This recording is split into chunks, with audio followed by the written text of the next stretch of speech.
And we're back, Mike. We are back. This is the quickest turnaround we've ever done for an episode. Just 48 hours. Yeah, it's not bad. It's not too bad.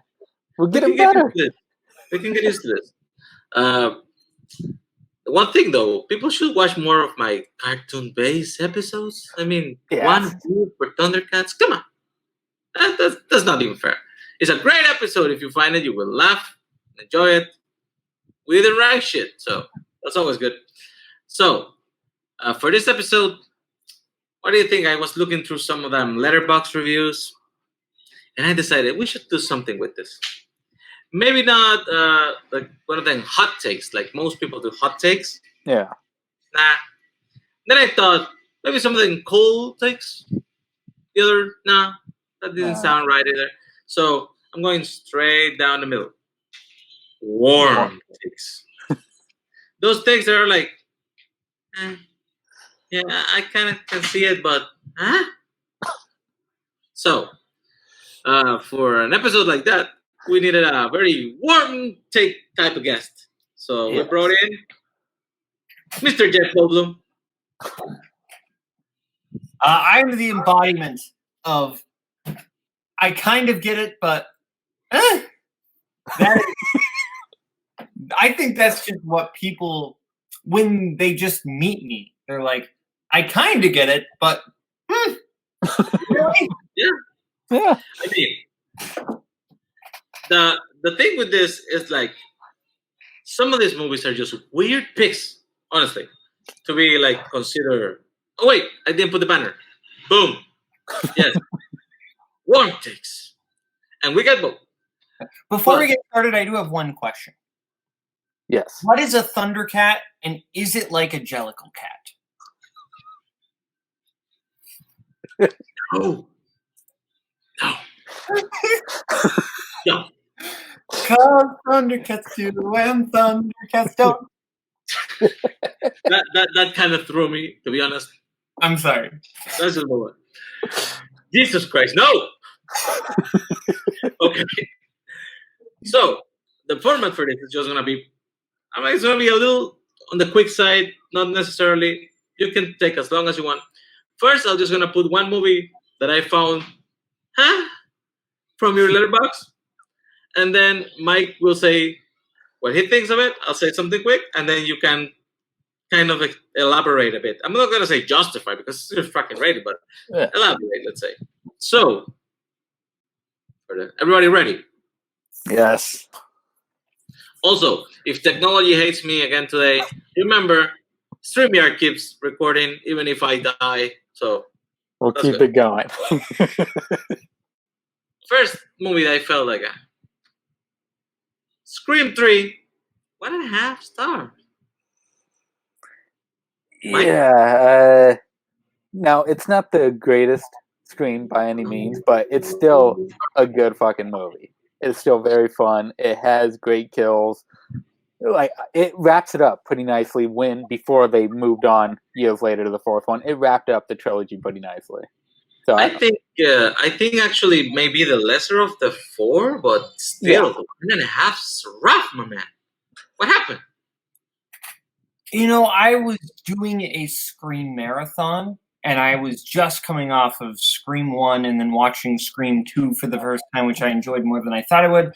And then I went to Scream 3, and I just didn't really get into it. I really hate the stuff with the voice control thing. I think that's really stupid. Like, you can change your voice now to sound like anyone. That was so dumb. It legitimately took me out of the movie a little bit. And there are also a bunch of other little things. I think Gale is kind of annoying in this one, more so than usual.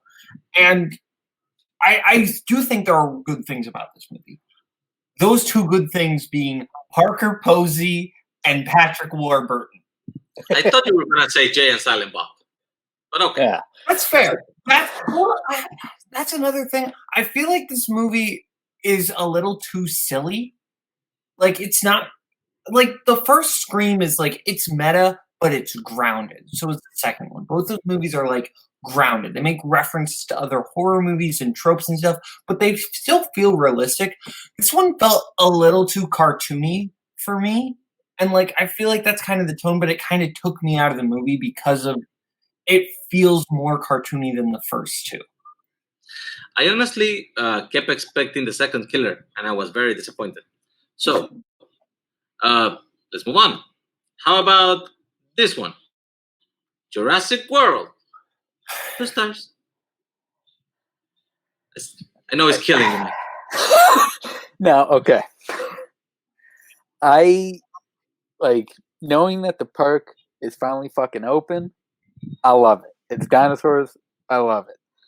There's one movie, technically 2 movies in this franchise that, but this one I enjoy. I enjoy the hell out of it. It is fun. 2 like I get why people don't like it, but 2 stars, my god. My fucking god, at least 3 stars, motherfucker. I watched this movie yesterday because Mike was nice enough to tell me that the UK Netflix has all 5. So I went there. Not UK, just there. But yeah, I don't think so. I mean, I can understand 3.5, but 2 is kind of rough. Okay, so I have a history with this movie. Before I do that, I'm going to say something that'll make me lose all credibility with Mike. My favorite Jurassic Park sequel. Don't do it. Don't do what I think you're going to do. Jurassic Park 3. Oh my god. Totally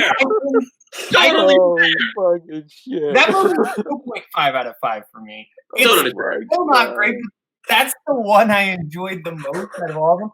I have a history with Jurassic World. I saw this movie when I was 15. When it came out in theaters, and it was like a big deal. Everybody was seeing this movie. And I had just watched Jurassic Park for the first time the night before. And that movie is great. Then I watched this movie and I'm like, oh boy. And then I rewatched it. And I liked it more on rewatch because I appreciated a lot of the stuff with the actual park. But at the end of the day, it comes back to, I think, the characters. I don't really think the characters are well developed. And that's a problem because I think you look at that original Jurassic Park, right? Ian Malcolm, Alan Grant, Ellie Sadler are all like great characters. I don't really understand who Owen Brady is or who Claire is or who those kids are. They just feel like they're archetypes. They don't really feel like they're people. And that's kind of my biggest problem with the movie. I think the movie looks great. My other biggest problem with the movie, if you're going to have the park be open, your whole tagline is the park is open, right? Give us more than one scene of like dinosaurs actually attacking people in the park, right? We get the one scene with the pterodactyls and then everything else. Like if you're going to go full out, like this is a silly movie, go full out. Give this movie a higher body count. Like, I did think they went a little overkill with the girl that got picked up by the pterodactyl, then dropped in the water, then picked up by another pterodactyl, then fought on by 2 pterodactyls, and then eaten by the mosasaurus. I was like, yeah, that's a bit much. And yeah, I get what you say about Owen. Owen is like a dude. I actually remember I felt this way the first time when I saw the second one of this, when he was building his own house at the beginning of Fallen Kingdom. I was like, this guy's a freaking cartoon of a character.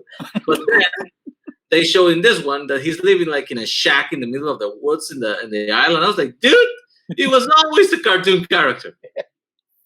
But I get it. So, next movie, we got Mockingjay Part 1, 2 stars.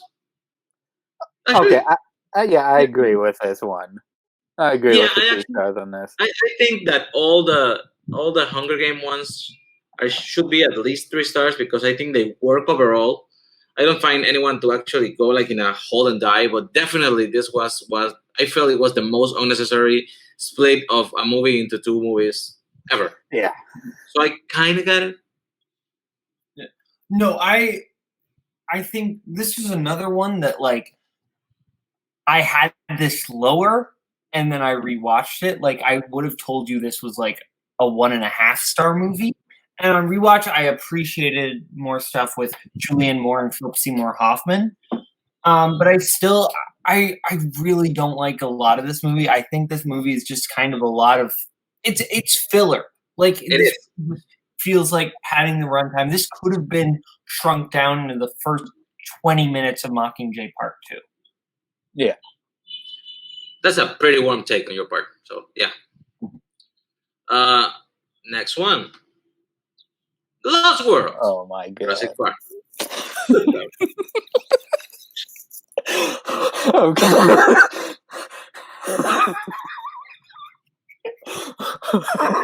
Will you make it through the end of this video, Mike? Not at this fucking.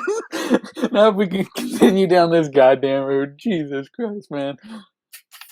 So, Lost World. Coming off Jurassic Park for me. Disappointing, yes. Jeff Goldblum as the main character, good. Yes. Not bringing anybody back from the first movie, not so good. Vince Vaughn, not so good. Julianne Moore, okay. Overall, what the hell were they doing in San Diego? The San Diego bit, I'll give you. But everything up to that is a fun, like, okay, it is definitely not the first one. The magic of Jurassic Park is not there. But this is a fun monster movie. I don't consider this with the magic of Jurassic Park. I consider this his own idea of just a fucking monster movie. And Jeff Goldblum is fucking incredible with his character because they do a great transformation of Ian Malcolm from the first one.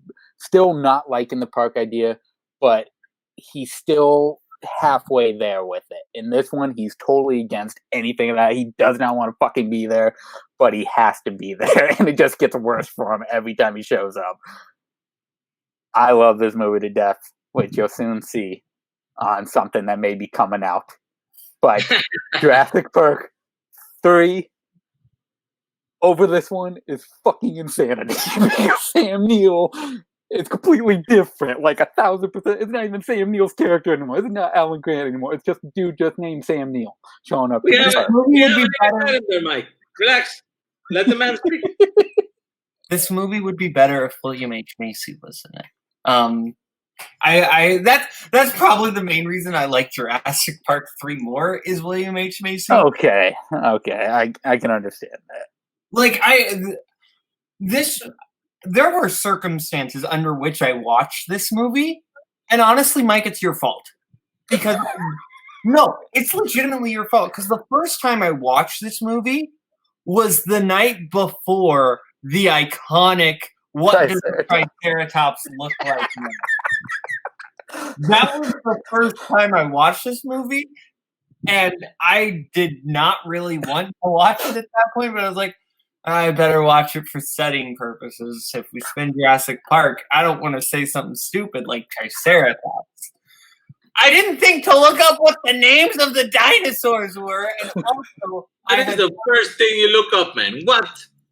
Well, they didn't say the name of the dang dinosaur. So how I was like, oh well, if they don't say it in the movie, they can't ask about it. But like, also in my defense, I had worked like a 6-hour shift plus had classes the day of our match, and I had not eaten yet. So I was very food deprived and sleep deprived. And I've heard this excuse before. What? I have heard this excuse before. Eat a banana, man. Come on. I mean, yeah, I should have eaten a banana. But like at the same time, we still won the match. So yeah. Moving on. Rocky 4, 2 stars. I give it a 3. I'll say this. Not my favorite. 5 is about as bad as this. Most people say is worse. This is a cartoon of a movie where he has to like play video game boxing against the Russian He-Man character. It's fun, but I can kind of see it actually at 2 stars. Maybe 2.5 would be fairer, but I like the Rocky movies in general. I used to love as a little kid. We watch them all the time. I've rewatched them the last couple of years, and it's just not for me anymore. Like I enjoy the first one, but I agree with Rocky for being around here. I give it 3 stars, but I understand why it's at 2. Here's my biggest problem with this movie: the way Apollo's death is handled. I think this movie completely wrecks a legitimately good character known as Apollo Creed. And it basically just, at this point, he's just a plot motivation for Rocky to go fight the Russian. Like, he dies in the most goofy way. Like, he comes out dancing to a James Brown song, and then, oh no, he died because obviously. Like, I have heard people pick that this movie should have gone, Apollo doesn't die, he's just injured greatly, and like he's in a wheelchair now forever, like he's paralyzed basically, and that becomes more of like the dramatic tension, and I feel like that might work better. I think this movie, it's like such a cartoon to where you can't take Apollo's death seriously, and that's the word right there. If you're going to make it a cartoon, don't give us Apollo's death then. Don't put something as serious as that in this movie. Save it for a movie you're going to take seriously. Because if you're going to have Paulie, who clearly stuck his dick inside that robot. I am sorry. Like, that's the problem. If this movie wanted to be cartoony, that's fine. But then it tries to handle stuff that a cartoon should not handle, and that's my problem. Like, you take out the stuff with Apollo, I think this is kind of a fun movie. I love that Rocky fixes communism. If I can change, and he can change, and you can change, maybe we can change. Everybody can change! Perfect. Yeah, the only redeeming thing for me about this movie is that it actually spin off into a very, very great series with the pre-movies. So that's good. Next one, Idiocracy. Really? 2 stars in this? Yeah, that's what. This movie predicted the Trump administration. It's true. And Camacho, my man, is the best president you'll ever have in the United States. I honestly find this movie hilarious. I laugh my ass off every time I watch it, beginning to end. And I think it's way smarter than people usually used to give it credit for. I think if we had gone over the part where everybody finally discovered and admitted this was a great film, and then you come in like, no? What? What happened? Yeah, comedy-wise, I get why, because comedy is one genre where you'll get people who love certain comedies, and then the same people will hate those certain comedies. So I can understand for comedy-wise if it just wasn't for you, but I find this fucking hilarious. I do not find this anywhere near 2 stars. I will say, Nazario, I agree with you. I think this is a smart movie. I legitimately think this is a clever, smart movie. My problem, I think this is a mean-spirited movie. I think this movie hates its characters so much and wants you to hate its characters that it's kind of hard to enjoy. Like, Dax Shepard is so annoying in this movie.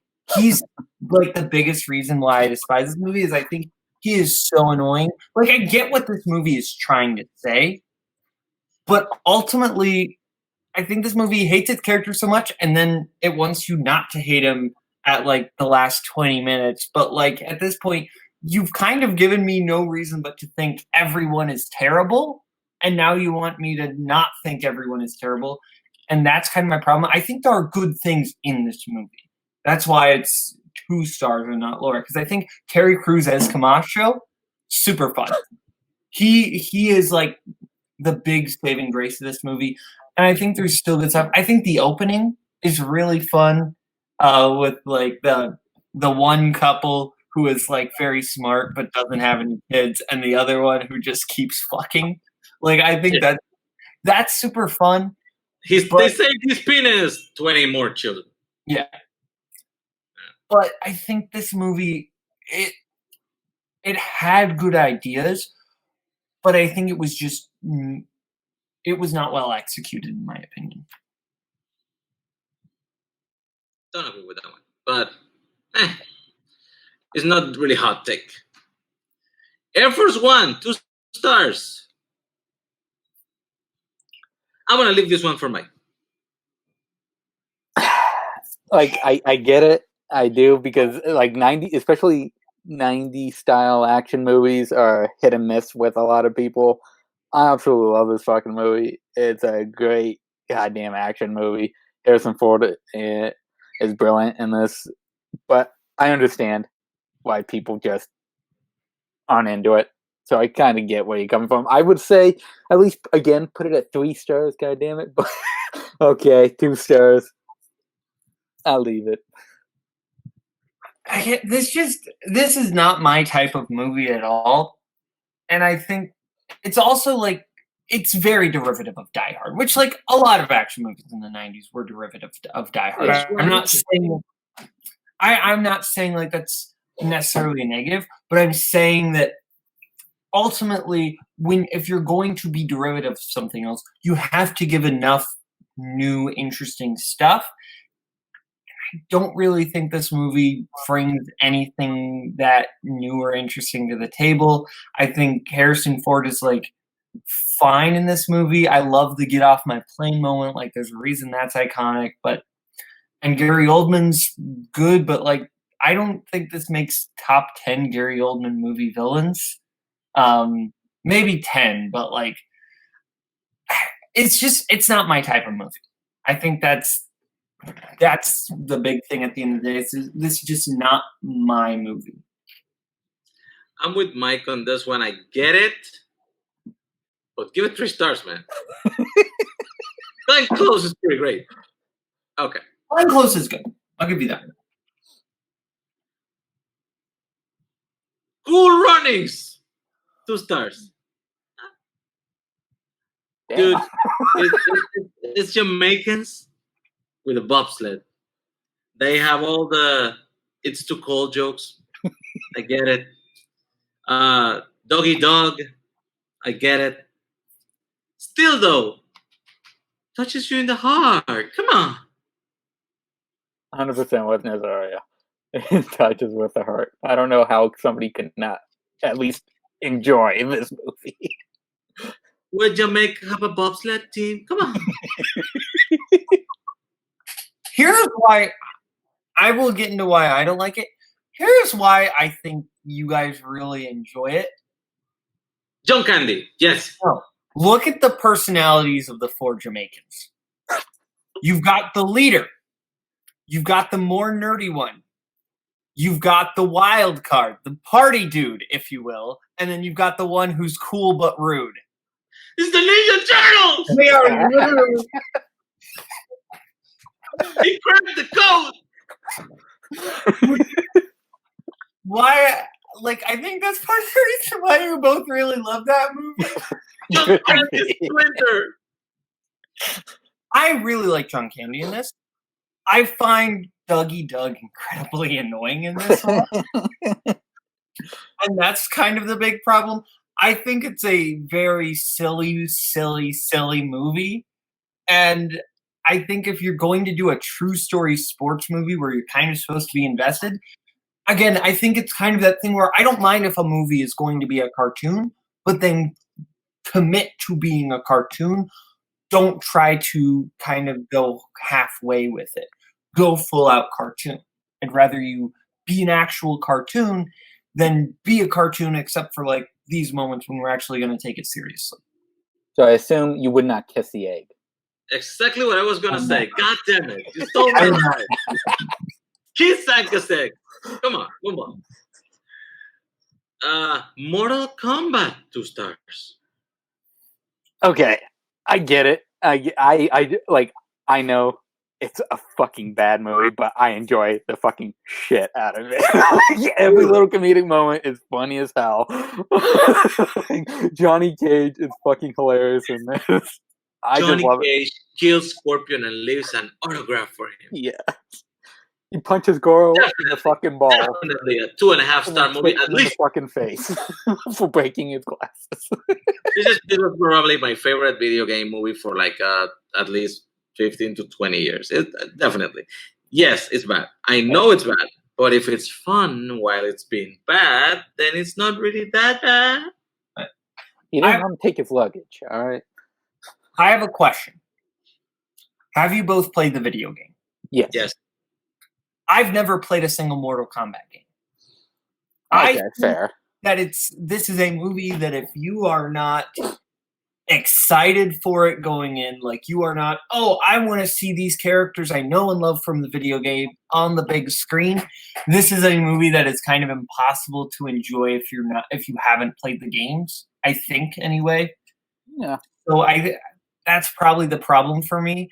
Also, a lot of these movies are ones that I didn't watch because I just wanted to watch them. These are movies that I watch mainly for trivia purposes. Like, I watched because Sean Wasserberg put sports movies on there. Mortal Kombat I watched because Jake put video games movies against me. Like, Did you watch the sequel? What? No. Oh, God. Yeah. Don't. Please don't. That one is actually a bad movie. It's a fucking movie. Your soul is mine. Let's move on. A Pupil, 2 stars.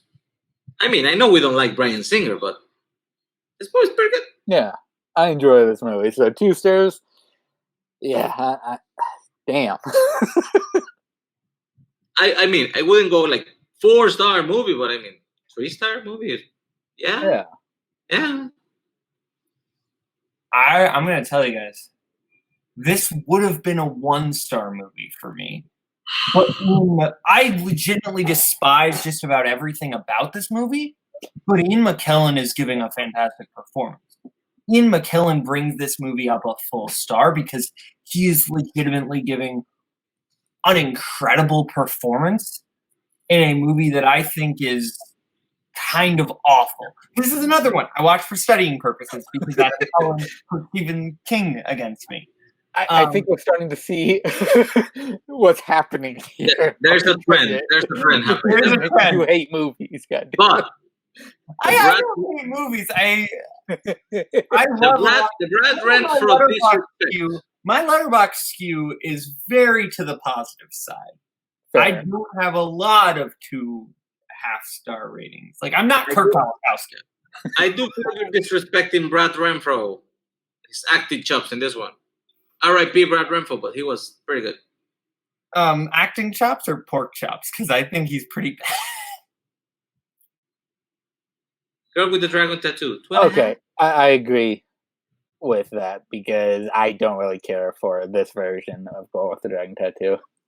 Don't worry, he has the other one too. Holy shit. Oh my god, okay. We'll get to that later. I don't remember if I actually have it in the pictures I took, but whatever. I think it's the same rating, right? You have 2.5 for both? Yeah, 2.5 for both. God damn. Okay. Why because I agree with you on this one. This one is one of my favorite Fincher movies. I have no idea what you were thinking here, but given the fact that most of the people slide toward the middle on this one, it's not a hot take to say it's 2.5 because most people are like 3 or 2.5. So, okay. Why you hate this movie? I don't hate this movie. I think both versions are fine. Ultimately, I think they're just incredibly unpleasant movies. And they are movies that I didn't really enjoy watching. It's one of those things where like I watched them because I wanted to see a foreign film and then the remake, and I wanted to be able to compare. And I think both have strengths and weaknesses. I think Fincher. I want to see Fincher tackle the original page to page, because I think like the original version I think is the better story, but I think Fincher's directing is what brings this one up a lot. I think Naomi Rapace and Rooney Mara are both fantastic in both their versions. It's really just, I think the story is just something I don't really connect to at its core. Fair. I'm gonna start moving up a little bit faster because this is gonna be a long episode. Because I'm okay with that. I got time. Good. And I'm then glad everybody watching has time because we're going for it. All two of you. Thank you. All two of you. Revenge of the Sith. 2.5. You know what? Fair. Yeah. I do not think this is a great movie or even a good movie. So, 2.5. Okay. I can see it. I'm the same. Like, this is me being the hot take that I am. Star Wars movies in general, I think are good. I don't think any of them are amazing, though. So, I agree with, when somebody comes up with a 2.5 for Star Wars, I get it.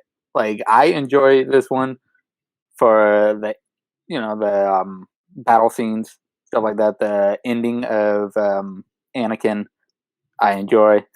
But yeah, I understand why it's 2.5. It's one of those things where I really like a lot of the elements in this one. I like the battle scenes. I like a lot of things, but the dialogue is so rough. It's so rough. From my point of view, the Jedi are evil. Like, that's really badly written. My personal favorite quote from that movie is, "You were supposed to defeat the Sith, not join them." What? It's like, you misunderstood or something. It feels like it was written by, like, your best friend in 4th grade. Like, this feels like two kids just playing Star Wars. And just say, because the dialogue is so on the nose, just, here is the thing, but this isn't the way people actually talk. And that's kind of a big problem. I think a lot of the actual elements of this are good. The tragedy of Darth Plagueis the Wise. Yes, that's great. That scene is legitimately amazing. And it's one of the best scenes in it's the best scene in any prequel, in my opinion. But I think the movie as a whole is okay. Not great. This one at least does not bring up sand like the previous movie, because that is the worst line I think that has happened in the whole Star Wars saga. The other thing I really hate about this one is how it doesn't feel like it makes sense. The guy is like, he calls in Palpatine and says that he is the traitor. They send the Jedi, and then he decides to go there. And then, like, in 2 seconds, he's like, okay, I'm flipping sides. And then he's trying to save Palpatine's life because he feels he can save Padme. But Palpatine is killing himself. He keeps shooting the lightning, and Mace Windu is, like, reflecting them. And he's like, he's killing me. No, dude, you're killing yourself. Just stop shooting the lightning. Stop shooting the lightning. Also, I kind of hate how quickly it takes Anakin to rationalize killing little kids. Like, there's a reason Anakin killing younglings is a meme at this point, because it's so ridiculous how long it takes him. It's like 10 minutes, he's like a normal dude, and then later it's just like, have you seen that? I'm gonna go stab a toddler. I'll be right back. Have you seen the Robot Chicken episode where he has to kill the children, and he starts imagining he's in a garden cutting flowers? That is Holy shit. That is hilarious. Amazing. Look that up. It's funny. Okay. Next movie. We got Thor. 2.5 stars. This is Thor 1. interesting. I enjoy the hell out of this movie, but I expect the Dark World to Yeah. be okay, but I would Thor 1, expect this maybe like if you don't really enjoy at least a 30. But yeah, I mean, I get 3, but yeah. 2.5 seems mean. You hate fun, Bowman? I don't. Is this what we're getting at here? Fun. I mean, a 2.5, I think that's part of the fundamentals. Is I think, for me, a 2.5 is the best a movie can be while still not being a good movie, in my opinion. That's where I put a 2.5. Okay. So I That's think fair. I think there's a lot of things about this movie that I enjoy, but there are elements that I really do not. And I think I do not like Kat Dennings. She's a big problem in this film. I think a lot of the stuff on like Asgard doesn't really work for me. A lot of the stuff on Earth doesn't really work for me. I think Hemsworth is very charming and well done. I think Loki isn't really great in this one. I think Tom Hiddleston didn't quite know what he was doing yet. I think it's not until Avengers that Loki really like becomes a really good character. So I think ultimately there's stuff I like about this movie, but overall I think it's kind of bland fantasy. And I'm not a big fantasy guy in general. But do you need a horse, Boatman? That is a real question. That scene is great.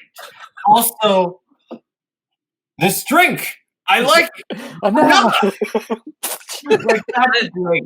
I like two things. I like Chris Hemsworth's bleach eyebrows. That's pretty great. And Kat Dennings called me older Mew Mew. I don't even know if it's in this one or the other one. She calls it meow meow, and that's really meow. stupid. Yeah, that thing. That's pretty sweet. Okay. So, talking about not liking fun. Oh, God. What do we got next? 2.5 for Iron Man 2. This movie, I feel, is underrated. I actually rewatched it recently. And yes, it is overstuffed. It is more of a passion thing. It feels a lot like the same problem had Avengers of Ultron, Age of Ultron, that people are thinking like more like the next movie that's coming after and kind of just watching this because out of a commitment. But if you watch it by what it is, this is actually pretty good. And not only that, but it has Boatman's favorite actor in here. What the fuck is happening? Yeah. What is happening? That should at least deserve a 3 stars.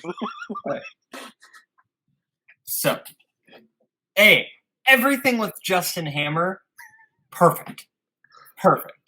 Justin Hammer, great. Love it. Perfect. Right? The ex-wife scene might be my favorite scene in all of MCU. That being said, I think this movie is a hot mess. I think this movie is very, very unfocused. It just kind of feels like there are a bunch of things going on and they don't really sync up. I think the climax is very underwhelming with the Iron Suits. I think Whiplash is a good villain in theory, but I think in execution, he's not given that much. Like, I think Mickey Rourke's doing a fun job, and like, I want my board. Like, that's a lot of fun.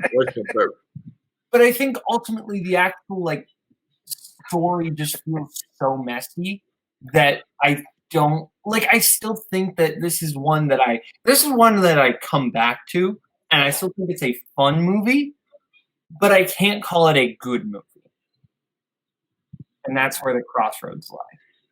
It's close, which is why this is just a warm take, but I think you are going a little below the line. I think the extra half a star makes a difference here. Fair. Yeah. So, next movie we got Harry Potter and the Chamber of Secrets. 2.5. Personally, I agree that is the worst of the Harry Potter films. This is my number 8, without a doubt. I found many things in this one annoying, mostly the Chris Columbus things of it all. Chris Columbus is not that great of a director, and in the fantasy world, I think his 2 Harry Potters are the ones that feel the fakest. Like, you can tell those are not really goblins, those are not really creatures. They feel kind of fakey. I think it's kind of his sensitivities as a filmmaker. And I felt that it was increased in the second one. However, I do feel that the screenplay, the text behind it was strong enough to actually turn this into an okay movie. Like, it works. The twists and turns it takes and its importance later, it works.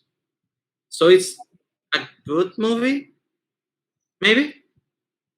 I agree with Nazario for the most part, with the exception that I love the hell out of the first one because it's magical. Fuck you, Yeah, Nazario, goddammit. Blockbuster's over. We'll maybe make up in the next episode. But Chamber of Secrets, I understand it. Like, it is definitely the worst for me for Harry Potter, but I still enjoy it for what it is. It is very fucking dark and it's very like not magical, as Nazario said. So I do agree. I would I'd add another half star on there though. I'd get it to 3. Here's my thing. My biggest problem with the movie is how long it is. Like, it feels like there's stuff that could have been cut out. This is they're like, all long. They're all like 2.5 hours. I'm not saying that they're all long. I'm saying that this one is unnecessarily long. I don't care if a movie is 3 hours or 90 minutes. It's about what you do with that time. And I'm saying that there are like 3-hour movies that I think are perfect for 3 hours. This movie shouldn't have been 3 hours or 2 hours and 40 minutes or however long it was. I think you could have cut this movie down. It would have been better. I also think Chris Columbus, I think he's the right choice for the first one because that movie is very like fun. I think I'm going to say it again. I think this movie is very cartoony, but then the story is not. And that's the other disconnect I have is that if you're going to be cartoony, be cartoony. If you're going to be dark, be dark. It's when you're both is when I have the problem. I also feel guilty.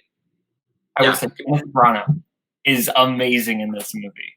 I love everything with Gilderoy Lockhart. Yeah.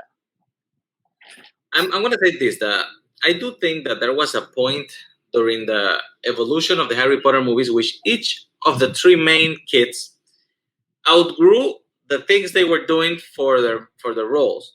Like Ron was doing, Rupert Grint was doing this very mimicky thing with his face that worked well for Sorcerer's Stone, but immediately in this one, it doesn't work at all. It feels like his performance is very, very goofy looking, and he adapts. He adapts, and he actually becomes better for Prisoner of Azkaban. I think the same happens to Emma Watson in Goblet of the Phoenix. I think the things she was doing for the role. Phoenix? Goblet of Fire. Damn it. For Goblet of Fire, I think in Goblet of Fire, Emma Watson had to adapt for the next one. And I think it happens to Harry Potter in the 5th one, in the Order of the Phoenix. I think that's the one he has the roughest part on, and he adapts for the next one. But I mean, it's funny to me that they all had different movies where they had to change what they were doing with the characters to make it work. I agree. I'm going to leave you in the middle there because I just realized the banner was cutting about half your face or some of it, and you're the guest, so fuck it. Like, you're screwed. That's what you get for having shitty internet. Okay. Next one, Clueless, 2.5. Oh, this one might be an age thing. I mean, I was a teenager when Clueless came out, and I thought it was perfection. Maybe that's the thing. I think Mike might have a similar experience. 100%. I'm with Nazario there. It could be the age thing because I absolutely love the hell out of this, especially when the boyfriend is teaching her how to drive and he's screaming when the truck 18-wheeler is coming out. He just turns around and screams. There's no being able to drive. He just screams randomly. I love it. It's very funny to me. But yeah, it could very well be the age thing, especially after doing the stuff with Cameron recently. I get it if it's the age thing, but let's find out why. Oh yeah, Cameron has horrible taste, but we're talking about Boldman today. Yeah. So I understand why people enjoy this movie. I think there are funny things in it. It comes down to 2 things. One, I don't like Cher as a character. I think Cher as a character is incredibly annoying. I think Alicia Silverstone's doing a fantastic job as the performance, but I think the character herself, I just don't like. And I think a lot of the dialogue just in general annoys me. but I think it's probably accurate to what it was at the time. Like, I think this movie is just so 90s to where I think it is partially an age thing. The other thing, and I think you have to give me this one. It's creepy that she ends up with her stepbrother. Yeah. It's creepy. It's creepy. I actually was going to use this moment to ask Mike to clarify something for me. Because I've always had this thing about the ending of this movie. I know Dan Hedaya is definitely Paul Rudd's dad, right? Yeah. Like, definitely. Yeah. Blood and everything.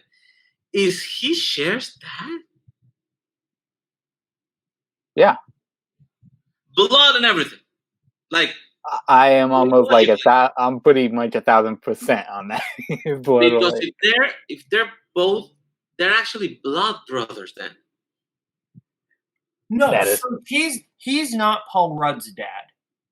Oh no, yeah, he isn't. That's true because he has that conversation where he goes, because she told him, he goes, it's not like he's not your dad, and he goes, I know, but he is basically the biggest father figure that he actually liked. Mm-hmm. So he comes back. The way that they try to do it is, oh, well, they weren't step siblings for that long. It was only like 3 years. Yeah. Like, that's the way they try to justify it. It's still. I swear, it has been haunting me for 25 years. I always thought they were both Dan Hedaya's son and daughter, and I was like, ew. But okay, I get it. It doesn't make it less creepy. Well, it is very creepy. I actually feel about like this movie for 90s teenagers. It's kind of like Mean Girls for 2000s teenagers. Like they identify a lot with it. I think Mean Girls is actually a pretty great movie. Anyway, I wouldn't give it 2.5 stars, both. But I don't love it to the point that most younger people do. So I guess that actually is the thing. Next one is 2.5 for Glass. Okay. I didn't love this as much as Split and Unbreakable, but damn. Like, I still find it very enjoyable. 2.5, holy shit. Okay. I think this movie is very, very smart about what it does. Yeah. And what it doesn't do. It brings out the elements from Split that I actually like. I actually like how they interpret the Split character in this one, and how they bring back most of the characters, but it's kind of a little different. And they bring back Bruce Willis to end up the plot arc of Unbreakable, which is always great. And Samuel L. Jackson is pretty good in this movie too. Yeah, pretending to be something he really isn't as Elijah. And the way they go to the end, and they keep making a thing like, this is going to happen in this place, and this big thing is coming, and this big thing is coming. And in the end, it's not really that big a thing. It's a smaller thing, a more personal thing that happens, but it was all part of his plan. Yes, it is not as good as the other two. To me, it's Unbreakable, Split, and then Glass. But even then, I have Glass at 4 stars, man. So let's say a little warmer on this one. What happened? So, I will say the circumstances in which I watched this movie was I told Caleb Coho, hey, I've never seen Glass. And Coho was like, you're going to watch it right now, and you're going to watch it on call so that we can see your reaction to the ending. And my reaction to the ending was exactly what they wanted. Because once the clover starts showing up, that took me out of the movie. The last 30 minutes, I'm just like, what? And I think there are good things about this movie. That's why it's 2.5. I think Samuel L. Jackson, fantastic. Bruce Willis, fantastic. James McAvoy, fantastic. Like, all the actual elements from the other movies are great. I really don't like the stuff with Sarah Paulson. I would admit that a puddle was a very undignified end to the character. It could have been a little more. I mean, but I on the other hand, I actually think that was kind of the point. Yeah. Like it's kind of like an Achilles heel kind of thing. Like this guy killed all everybody. People thought he was indestructible, and he dies of this stupid little wound. But still, man, kind of rough at 2.5. Kind of rough. Next one, we got Monsters University at 2.5. Do you hate Pixar? Do you hate fun? I am not the biggest fan of animated movies, as most of the community knows by now, but I find this movie so much fun. And I just love the characters so much. But I can understand somebody not loving it as much. But 2.5? Damn. Again, boost it up a little bit. The way this movie develops and it actually introduces new characters and expands the lore of the Monsters universe, I kind of like it better than Monsters Inc. personally. Oh shit! Oh, we're breaking up again, Azura. This is the thing. Remember, I got these movies as like a teenager going into adulthood. Toy Story, even Bugs Life, Toy Story 2, great. And then I was like, I came out of Monsters Inc. like, okay, I get it, but okay. And then after that, it's Finding Nemo, Incredibles, then Cars, Car Crash. But after that, you get Ratatouille and Wall-E and Up. And the more movies I keep getting, the less I think Monsters Inc. was that great. And Monsters U is basically an animated version of Animal House, which is great. So I assume we're going to be getting to Animal House soon. Of course we are. This is putting the seeds. I'm putting the seeds, Bo. Well, I can talk. Yeah. I will. Slight spoilers. I don't like Animal House. So part of that is an animated version of Animal House isn't really going to be my wheelhouse anyway. My other thing is I just don't like prequels. I think there are a few exceptions. In general, I think that I don't think this movie should have existed in the first place because I don't really need to see anything that's happening here. I don't need to know that Mike and Sully weren't friends because A, it goes against what they say in like the actual Monsters Inc. is there is a line that's basically like in 4th grade or something like that. Like it feels unnecessary as a movie. I think there are fun things in it, but ultimately it just kind of feels like it's a movie that is there. I don't really have any ill will towards the movie, but I don't really have any positive things about it either. It's totally fine. It's an absolutely okay movie, but there's nothing really that makes me want to come back to it. Okay. And I love the original. I'm very attached to the original, so that's probably part of it. Okay, it's the brand of the movie. There knows Macapa. So, yeah. Next one, we got Love Actually, 2.5 stars.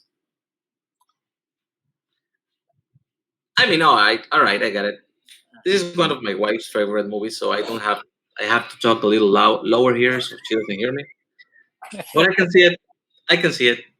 3 stars would be my personal pick, but yeah, it's not that great. Yeah, same. I say boosted up 1, like half star there, and I can agree with that. My thing is, I think this is a movie that if you are not A, of a certain age, and B, in a relationship, I think you're not going to enjoy this movie. If you're just watching this movie because you want to see like a quality movie and not like for any other reason, I don't know if this movie really works for me anyway. I think there are things about it that are good. I think this is kind of the same thing with a lot of movies that try to handle a bunch of intertwining stories, is that ultimately there are a lot of ones that I like. I like everything with Bill Nighy. I like a lot of stuff with Liam Neeson. I like a lot of stuff with Hugh Grant. But then there are other ones that I really don't. I don't love a lot of the stuff with Alan Rickman, and I don't love a lot of the stuff with Colin Firth. And that's kind of a problem as I find this movie to be.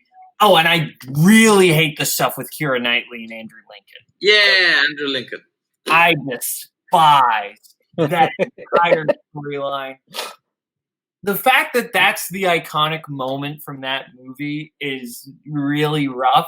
To me, the best like romantic gesture in that movie is Thomas Sangster running through the airport. That's the best moment from that movie. But like this movie is, I get why people like it. It's just not my thing. I'm totally with you with the Andrew Lincoln thing. It's like, girl, I wanted to bone you, but my bro got to you first, so I'm not gonna tell him. But I totally wanted to bone you, and just like, yay! Like he's a dick. He's a total dick. Okay. Next movie, Jurassic Park 3. I 100% agree with that one. I 100% agree. I don't. Alan Grant is not Alan Grant in this movie. That's my biggest fucking problem with this movie. Alan Grant is not Alan Grant. He's a completely fucking different person. I gotta say, after The Lost World didn't hit the mark that they wanted, I think they did a smart thing and they reached for a lower bar. Steven Spielberg moved on, so he wasn't doing this one. They brought in Joe Johnston, and he just was like, you know what? We don't have the same budget. We don't have the same love of the people right now with the franchise. Let's just go fucking bonkers with it and make it a straight up comedy. And let's just make it 90 minutes because that's what we have budget for, and it's going to be great. The end does feel a little abrupt because I think they could have like worked their way to a softer ending there. But I find this movie hilarious. I love William H. Macy. Tia Leone is always annoying, but she's a little less annoying for me in this one. I love everything about the Spinosaurus. The poop joke with the phone, they made it like 3 times, and every time it works. And I also like the way the Velociraptors look in this one. They're like a little more savage, a little more like worn. It's actually, I actually like this movie. If I had to rank the Jurassic Park movies, this would be my second best after the original. Then Lost World, then World, and then Forbidden Kingdom. Okay, so you agree with me then? Yeah, Mike doesn't. I do. No, I agree with you on this one. Like he agrees on the ranking. Yeah, the ranking. Not on the order. No, fuck the order. God damn it. Here's why I like this movie more than every other Jurassic Park sequel. It's what I've been saying this whole time, right? There's a disconnect between dark and cartoony, and you got to commit to one or the other. This movie commits to being cartoony, and that's what I like about it. It's a straight-up comedy, and that's what I enjoy. I think that, it's not perfect. I think the kid is very annoying, but I think as an actual, this is just a fun, silly comedy that doesn't have any stakes. And I think I'm okay with that because it's not trying to balance being a goofy movie and then a serious, scary movie or monster movie or dark movie. It's just, let's do a fun comedy. I think Joe Johnston was the perfect choice to direct this one. See, Mike, you're wrong. I am not wrong. The only one thing that I would say is that they shouldn't have changed the logo because it kind of ruined the continuity of that. There's 4 movies that have the exact same logo, and this one is just that's an ugly dinosaur, but whatever. Next movie we got Ocean's 12, 2.5. I agree in most part. I enjoy all the Ocean's movies, but this is definitely the worst out of the 3 originals. I think the stuff with Julia Roberts being Julia Roberts really doesn't really work with me. So I get it. I think the first and third one are way more fun. And I disagree slightly. I think the first one is the one that works the best as a classic heist movie. This is actually, interestingly enough, this is actually, to me, the same case of Batman and Batman Returns with Tim Burton. he did a Batman movie that was pretty straight up. People liked it, so he got to do a sequel, and he made a sequel he wanted to make. He made a Burton sequel. I think Soderbergh did a pretty straight up heist movie with Ocean's 11, and they told him, "We want you back," and he was like, "You know what? I'm gonna make a Soderbergh sequel," and he made it so quirky and so like full of things that he wanted in the movie that it makes it to me an interesting movie. I actually like everything with the Fox. I like the fact that the Julia Roberts thing is brought up and Bruce Willis shows up out of nowhere, like that was the wrong hand. She is not right-handed, and I actually do like the fact that the whole movie is a freaking joke, because in the end everything gets retconned to one moment that nobody ever realized that happened, because they look like pretty bad thieves in this movie until you realize that they were supposed to look bad. But that's, to me, makes it a lot more interesting. I feel 13 is kind of a rehash of the 11, so I don't really like 13. But, All right. Well, I'll start off by saying I love 13. I think that movie is not a rehash of 11. That is, what if we did Home Alone as a heist movie? That's what Ocean's 13 is. It's not like a giant score that we're trying to get all this money. It's, how can we just make Al Pacino as miserable as possible? Like, I just watched that movie again. It's such a fun movie. My problem with this one is the pacing is just so weird. It's so weird of like when things happen. I think having the multiple different targets for a lot of it is weird because it makes the movie feel much longer than it is, and that's kind of my biggest problem. I think there are a lot of good things about it. I like Julia Roberts being Julia Roberts. I actually like that about the movie, but I think again the movie just doesn't really feel whole for me. It feels like just a bunch of scenes rather than like an actual movie. That's kind of my problem with it. It's still like something I would watch again, but it's not something I can really call a good movie in my opinion. I actually really like the Francois Toulour character by Vincent Cassel, like the fox. And I really like the scene where he shows them how he passed all the lasers by I chance. hated that scene. That's the one thing I didn't like about the movie. Dude, what? No. I thought that scene was like very silly. But the music and the dancing and it works. Come on. I'm not gonna argue very much because I know I'm in the minority on this one. Just as I'm in the minority with Batman Returns, I feel like it's a more original stamp of the director in the film. But yeah, I know this is not a fight I'm gonna win, so I'm just gonna move on. We got next movie, Pet Cemetery, 2.5 stars. Uh-oh. This is the original one, right? Yeah. Yeah, that's rough. Okay, if you're not a horror guy, I get it. If I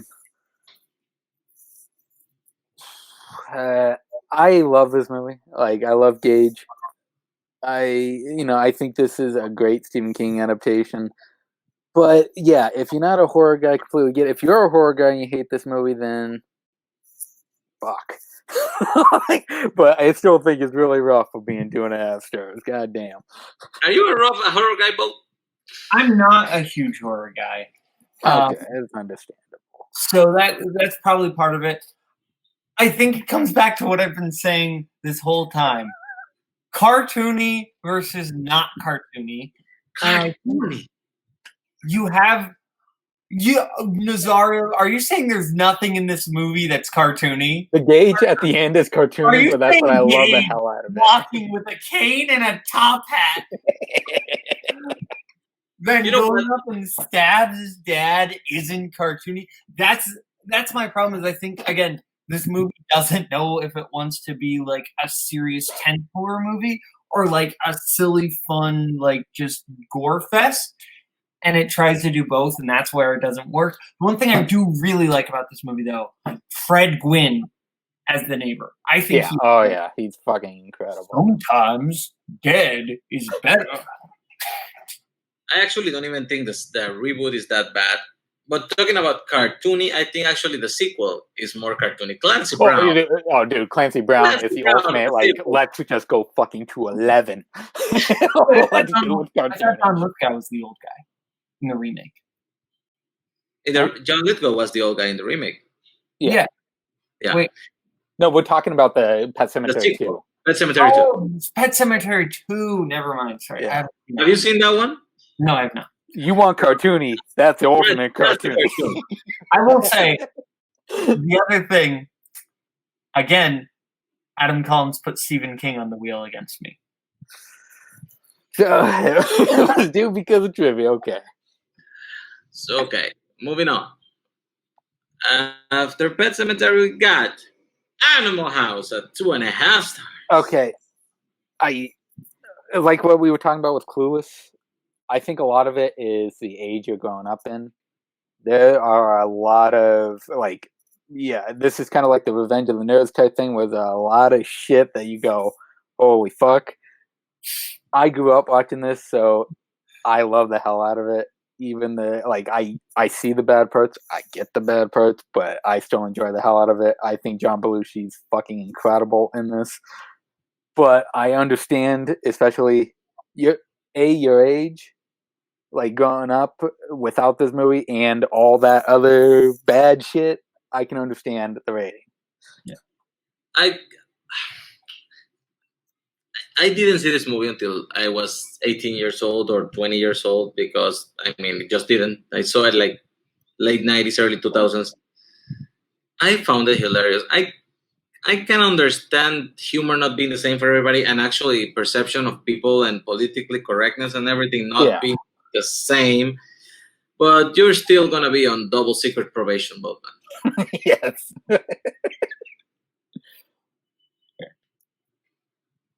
So my thing with Animal House is I think that John Belushi is incredible. But basically what Mike said is that there's so much about this movie that makes me really uncomfortable. Yeah. Like Pinto and his whole storyline. Really yikes. Really yikes. And I also think even taking away like the elements, because you have to recognize this movie came out in a different era. Yeah. Like that's the thing, is that this movie, it's a product of its time, and I can't be like, I'm angry at a movie that is clearly a product of its time. But I think in general, the movie's just mean-spirited. Like, I just feel like the movie just feels very like, I don't like the characters in general except for Belushi. Like, I just feel like the characters in general are all assholes, and that's kind of a big problem for me. Again, I think Belushi is great, and I think the iconic moments are iconic. I think the best way to watch this movie is just search Best of Animal House on YouTube and watch the clips. I think the movie as a whole is where it falters. It's not my type of humor. It's not my movie, but I respect the movie for what it is. Because I will say one thing. I think John Landis, as a comedic director, is one of the greatest, because I think all of his movies have a sense of they are epic comedies, like I've been talking about. This movie feels very large. Feels larger than most college movies. It feels larger than Revenge of the Nerds. It feels larger than like a lot of movies of this type. So I respect it, but I can't say that I enjoy it because I don't. Fair. If you haven't seen Porky's, don't. Yeah, do not watch Porky. Yeah, unless somebody puts that on the wheel against me, I'm not watching Porky's. Interesting. We talked about this, so it's going to be real quick. Same score as the other one. You said it was the story is better here, but the direction is better on the Fincher one? Yeah. Fair. That's good. Yeah. Patriot Games. 2.5. Was this too much of a grown-up movie? I don't mean that as a. Holy shit! I don't really mean that as a bad thing. I mean, because I have it at 3 stars. It's not like that much of a difference. I think it's a good movie. But by what I mean by grown up is like my dad loves this shit. So this Clear Present Danger and The Hunt for the Red October. He's like my movie, and okay, they're good, but I don't know. Yeah, this is definitely not the best type of those movies, but I enjoy it for what it is. 2.5, I can see it. Yeah, I'm just not big on these types of movies in general. I think it's just not my type of movie. I watched it because my dad was like, "Oh, you should watch it," and I was like, It's dad, right? 100% right. It's a dad movie. It's 100% a dad movie, and I think rarely do dad movies line up with my taste. Fair. Okay. This one is kind of out of nowhere with a lower rating because I added it at the last minute. Okay. But it still feels a little rough. Fantastic Beasts, where to find them? The first one, 1.5. I mean, people don't love this. Oh, wait. Koho kind of did, right? He said it was his favorite Harry Potter movie for a while. Still, though, I think it was a mediocre effort to make more money out of the Harry Potter franchise with mediocre results that slided more toward the middle of the pack. Like 2.5, 3 stars, I can see more clearly, but 1.5. I mean, it's not like I'm gonna fault you. It's not like a rude movie, but 1.5 is kind of rough. Feels personal. See, I enjoy this story, the first one, not the second one. I enjoy this, but I totally see why someone would hate the hell out of this movie. But 1.5, yeah, that is holy shit. That's pretty fucking rough. There is not a lot about this movie that I enjoy. There's a lot. Like, I think my biggest problem with this movie is the world itself. The actual world itself. Like, my favorite thing about the Harry Potter franchise is the world. I love the side characters. I love the environments. I love everything about this. The world here feels very underdeveloped and bland. And that's kind of a big problem with that because that's like kind of my big drawing point for the Harry Potter franchise in general. And I also just really don't think Newt and Tina are that interesting. The only parts of this movie I really enjoy are Jacob and Queenie, and then Crimes of Grindelwald goes and throws them in the toilet. Oh, yeah. I kind of like Newt a bit. I think his goofiness is kind of annoying at first, but it kind of grew on me. But I can totally just...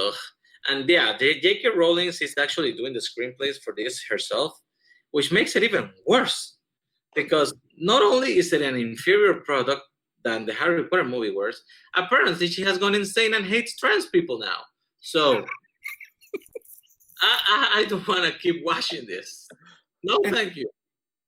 It's almost J.K. Rowling should just stop and just let her work be her work and stop trying to go back and add things. Like, remember that time that she just posted, by the way, wizards don't use bathrooms. They just evaporate their shit. Can you imagine that? Like Alan Rickman in the middle of a speech, and then he takes a shit, and then he just like in front of the kids, he's like takes a dump right there, and he's like, "What?" Okay. These are all the ones I had on the negative aspect of the spectrum. I only put 4 that are 3 stars. I put 4 movies that were 3 stars, but I mean we're like, yeah. But I still feel there's warmness to those 3 stars. Okay. So the first one, Carrie. Okay, you already said you weren't a horror guy, so I guess I kind of get that. When it comes to that, you're like 99 years old, but so you should be enjoying this movie. I love the hell out of this. I think it's fucking great, but I guess since you're not a horror guy, I understand. It should be bumped up to 3.5 at the very least, even if you're a fucking not a horror guy. But okay. I don't know, man. I really love this movie, Yeah. but I mean, I can see it being a little slow. If you're really not into that part, most people just remember the iconic ending, and Yeah. that is like 10 minutes at the end of the movie. That has a very deliberate pacing. Do you like it? I'll start with the stuff that I really enjoy. Sissy Spacek, she's great. Pepper Laurie, she's great. That ending, really well done. That climax is fantastic. The stuff that I hate about this movie, there is way too much focus on John Travolta and Karen Allen, and I hate it. I hate it. I hate all the stuff with their characters. I think they're just ridiculous, and I think it's trying to be funny, but it doesn't work. I don't quite know why there's so much time spent on their characters. I don't get it. And that's kind of my biggest problem with this movie. And again, Stephen King, Adam Collins. But like, I think there's good things about this movie. I just think there's stuff that brings it down so much. I don't really remember much of John Travolta in the movie. In my memory, I haven't seen this in a while, but I feel he's like in 2 scenes. No, he's in a good amount. He's in way more than you remember. Maybe I'm confusing it with another movie. Good. Okay. Other than Carrie, Apollo 13, 3 stars. Why? You hate the moon? I don't. Did the moon do something to you? No, I don't hate this movie. I don't. I will say that I don't really like Ron Howard as a director in general. Oh, okay. So that might be part of it. Yeah. I think this movie is kind of boring. That's kind of my biggest thing. Is I think there are good things about it, but ultimately this movie kind of just feels a little boring. The guy has to figure out how to fix a rocket in the middle of space with whatever he has there. Jesus. What's his name? From doing the thing in Earth. Gary Sinise. Yeah, they have Gary Sinise locked up in a room with some scotch tape. Like, here you go. Bring the rocket home. And they have to do the same thing, listening to the other side of the world through a phone, the description of him trying to fix a rocket. That movie's exciting, man. I don't understand how you got bored. Also, I don't understand why Ed Harris was nominated for an Oscar for this movie. He's perfectly fine. Fucking amazing. He's Ed Harris. Yeah. Ed Harris is the guy. He's always the guy. Come on. I don't know. I don't get it. Yeah, Ron Howard is not the most exciting director. He actually is pretty meh in the directing part of it, but I think this is probably one of his best movies. Yeah. I think the script and the story itself makes it work. It's a rough 3, I'm not gonna lie. But well, let's move on. You got rougher coming for the last one? No, I'm gonna do this one. I'm gonna leave the other one for the last one. Rudy. 3 stars. You hate good-hearted movies. I get it. I mean, the guy worked so hard. He just wanted to play, end game for Notre Dame, and then he finally gets his shot. You didn't want Rudy on that team, did you? You wanted Rudy to go home empty-handed, didn't you? Yeah. Okay. So I will say is that, again, 3 stars, I think it's a good movie. So, like, it's not like I think this is a bad movie. It would have been 5 if he didn't make it, huh? He would have got hit by a truck or something halfway through. I have watched this movie a lot, and I like a lot about it. One thing that I will say I really like about it is that ultimately the actual game doesn't really matter. And I like that because it's ultimately about his journey. I think it's just really cheesy in some parts. And I get that's kind of what it's supposed to be. It's a little too schmaltzy for me. And that's my problem. I still enjoy it. I still watch it every fall. So I enjoy it, but I can't put it above 3 because I think it's a little too cheesy for me. Breaking my heart right there, man. Poor little Rudy. I'm also just not a sports guy. I think Rudy. Fair. I think Rudy is putting way too much effort on sports. He should come play movie He trivia. was doing it for his dad. You didn't get the message. Ah. Well, his dad is a terrible person if he's that. Yes. Yes. I agree with that part. And now, after an hour and a half, the last one. Mike, I'm going to give this one to you. Oh, shit. 3 stars. Uh-oh. I knew this one was coming too. My God. Okay. You hate fun. We know this by now. No, I don't.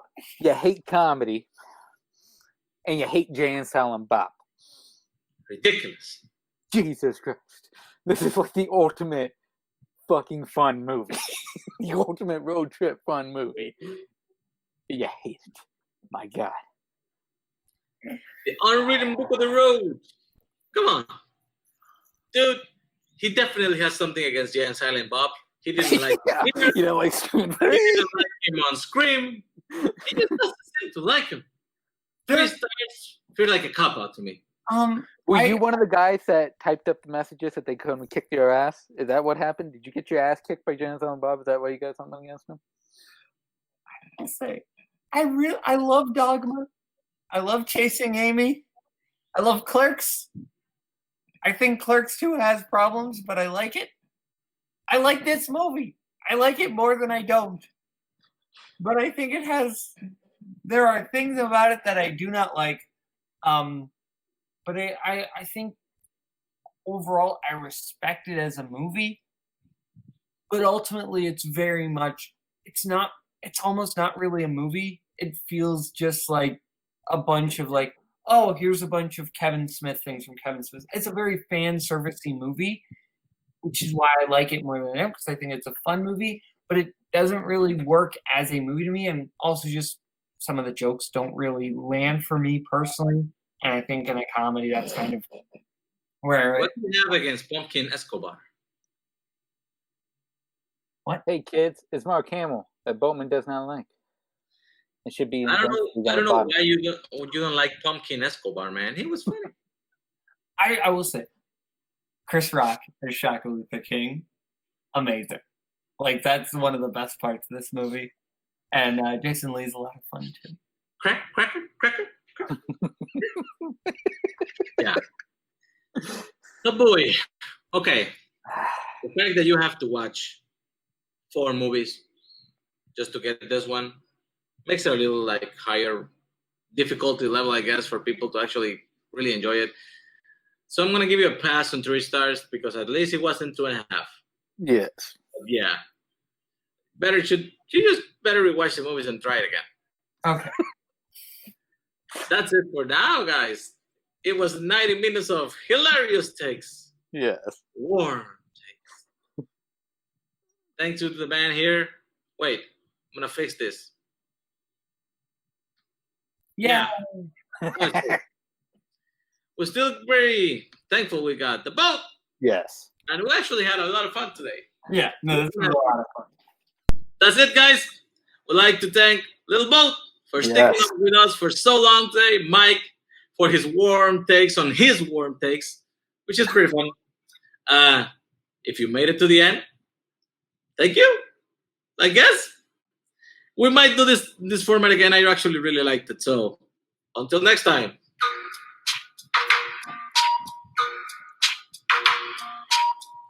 Be warm, guys. Warm is good. Bye-bye.